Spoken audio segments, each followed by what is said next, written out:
জাফর রাদিয়াল্লাহু তাআলা আনহুর সঙ্গে সঙ্গে লাফ দিয়ে কামড় দিয়ে সেই ইসলামের পতাকাটা উত্তোলন করে ধরে রাখে। জাফর রাদিয়াল্লাহু তাআলা আনহু এই কামড় দিয়ে ধরে, তখনও তিনি সামনের দিকে চোখ রাঙিয়ে সাহাবায়ে কেরামকে বলতেছিলেন, তোমরা ভয় পেও না, আমি জাফর এখনো বেঁচে আছি, কালিমার পতাকা এখনো আমার হাতে, আমার মুখে আছে। যেই পতাকার কথা বলতেছিলাম, মুতার যুদ্ধের ময়দানের ইতিহাস দেখেন, লম্বা ইতিহাস। একদিন ইনশাআল্লাহ সময় পেলে এই মুতার যুদ্ধের পুরো ইতিহাস বলবো। তারপরে একটা ইতিহাস না বললেই নয়। রাসূলুল্লাহ সাল্লাল্লাহু আলাইহি ওয়াসাল্লাম মুতার যুদ্ধের ময়দানে সাহাবায়ে কেরামকে প্রেরণ করলেন।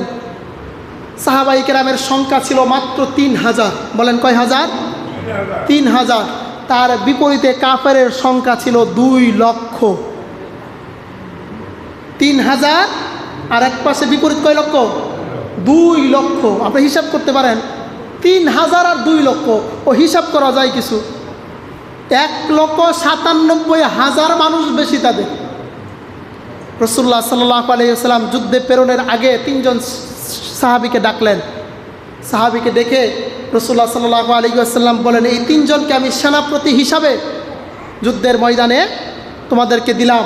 4th নাম্বার সেনাপতিটা তোমরা যুদ্ধের ময়দানে বানিয়ে নিবে। আপনারা সকলেই জানেন যুদ্ধের ময়দানে সেনাপতি থাকে একজন। কয়জন? একজন। কিন্তু মুতার যুদ্ধের ময়দানে রাসূল সাল্লাল্লাহু আলাইহি ওয়াসাল্লাম সেনাপতি নিযুক্ত করলেন কয়জন? 3 জন সেনাপতি নিযুক্ত করার পরে রাসূল সাল্লাল্লাহু আলাইহি ওয়াসাল্লাম বলেন, 4th সেনাপতিটা তোমরা নিজেরা বানিয়ে নিবা। 4th সেনাপতিটা তোমরা নিজেরা বানিয়ে নেবা। সেনাপতি হয়ে গেলে কয়জন? সারা জীবন যুদ্ধ করে মানুষ একজন সেনাপতির অধীনে। আর মুতার যুদ্ধের ময়দানে কয়জন হয়ে গেল? 4 জন হয়ে গেল। এই যুদ্ধের ময়দানে যখন যুদ্ধের তীব্রতা শুরু হলো, আব্দুল্লাহ ইবনে রাওয়াহা পতাকা ধারণ করলেন। ধারণ করে পতাকা নিয়ে সামনের দিকে অগ্রসর হতে লাগলেন, হুঙ্কার দিয়ে আল্লাহু আকবার। বাম হাতে ইসলামের পতাকা, ডান হাতে তরবারি, দ্রুত বেগে ঘোড়া চালিয়ে চলছেন। আব্দুল্লাহ ইবনে রাওয়াহা সামনের দিকে অগ্রসর হয়ে তিনি শাহাদাত বরণ করলেন। এরপরে রাসূল সাল্লাল্লাহু আলাইহি ওয়াসাল্লামের চাচাতো ভাই হযরত জাফর তাইয়ার, উনি শেষ দিকে তরবারি ধরলেন। মধ্যে দিয়ে আরেকজন সেই পতাকা হাতে নিলেন। দ্বিতীয় জন পতাকা নিয়ে সামনের দিকে অগ্রসর হলেন। অগ্রসর হয়ে আবারও সেরকম যুদ্ধ হুঙ্কার দিয়ে দিয়ে যুদ্ধ করতে লাগলেন। দ্বিতীয় জনও শহীদ হয়ে গেলেন। তৃতীয় জনের হাতে আসলো ইসলামের কালিমার সেই পতাকা। কালিমা খচিত সেই ইসলামের পতাকা আসলো হযরতে জাফর আত-তাইয়ার রাদিয়াল্লাহু তাআলা আনহুর কাছে। হযরত জাফর রাদিয়াল্লাহু তাআলা আনহু এক হাতে তরবারি নিলেন, আরেক হাতে ইসলামের পতাকা নিয়ে তিনি হুঙ্কার দিলেন, আল্লাহু আকবারের স্লোগান দিয়ে তিনি সামনের দিকে অগ্রসর হলেন।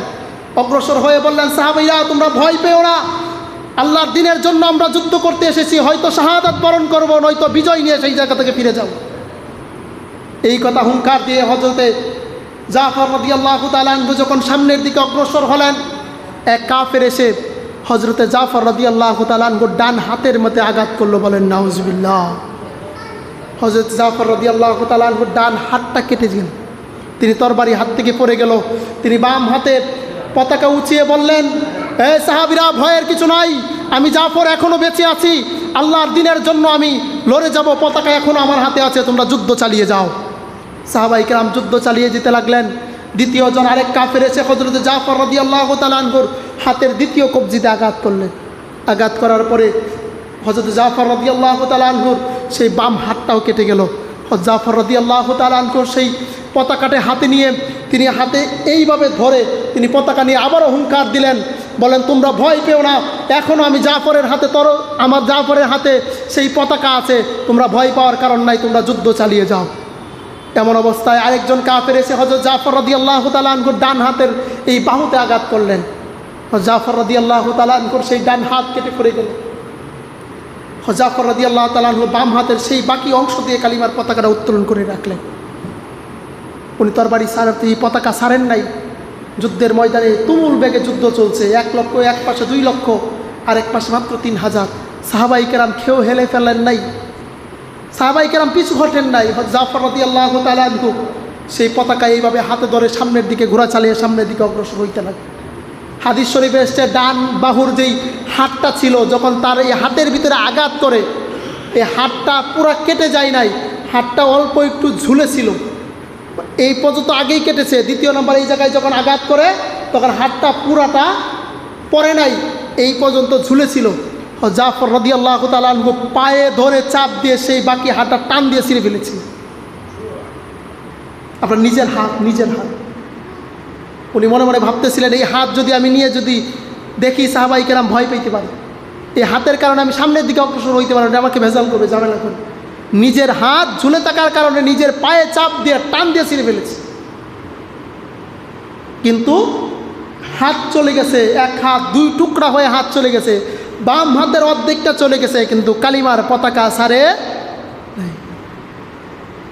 চতুর্থ দাফে এসে আরেকজন কাফের হযরত জাফর রাদিয়াল্লাহু তাআলা আনহু বাম পাজরে যখন আঘাত করলেন, ওনার বাম সেই হাতটাও কেটে পড়ে গেল।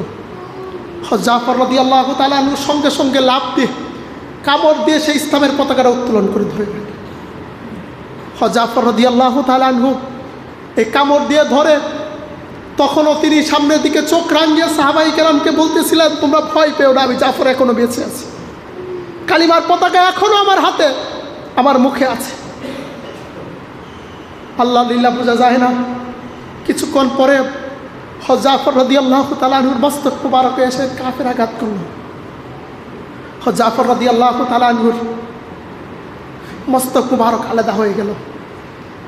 জাফর রাদিয়াল্লাহু তাআলা আনহুর মস্তক মুবারক আলাদা হওয়ার পরেও ইতিহাস সাক্ষী, ওনার দেহ এক পাশে ছিল, মাথা মুবারকে আলাদা হয়ে যাওয়ার পরে তার মাথা মুবারকে কালিমার পতাকাটা কামড় দিয়ে ধরে রেখেছিলেন। ওনার দেহ মুবারক এক পাশে তার মুখের ভিতরে কামড় দিয়ে কালিমার পতাকাটা উত্তোলন করে রেখেছিলেন। চতুর্থ সেনাপতি হযরতে খালিদ বিন ওয়ালিদ রাদিয়াল্লাহু তাআলা আনহু যখন কালিমার পতাকাটা টান দিলেন, ওনার দেহ কিন্তু বিচ্ছিন্ন, এক পাশে মস্তক আর এক পাশে শরীর। জাফর রাদিয়াল্লাহু তাআলা আনহু তখনও কালিমার পতাকা ছাড়েন নাই, কামড় দিয়ে ধরে রেখেছে। তখন হযরতে খালিদ বিন ওয়ালিদ রাদিয়াল্লাহু তাআলা আনহু বললেন, জাফর ভয় পাইস না, এই পতাকা কাফেরদের হাতে যায় নাই, আমি খালিদ বিন ওয়ালিদের হাতে পতাকা।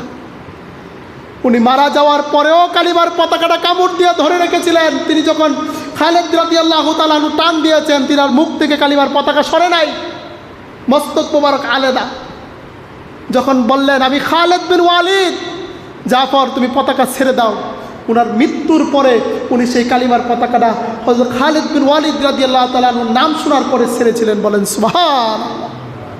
তা আজকে দেখেন, আমাদের পূর্বপুরুষ যারা ছিল তারা এই পতাকার জন্য প্রথম হাত দিয়েছে, তার মস্তক মুবারক দিয়েছে।